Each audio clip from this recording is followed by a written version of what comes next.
okugaggawala si magezi mangi. Okufuna essente kukwandyetaagisa amagezi amangi, naye okukola obugagga kyetaagisa omuntu alowoolezerezaawo averagely.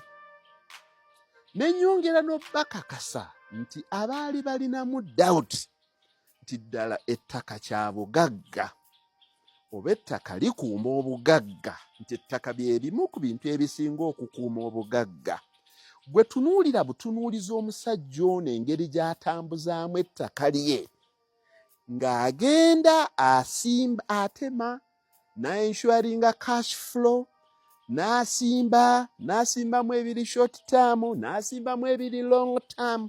Oba omusajja ono ddala teyagezaako okungereza n'okukaatiriza obugagga, so si ssente, okukaatiriza n'okuggumiza obugagga, wadde ng'akutegeezezza that there is no business too big to fail.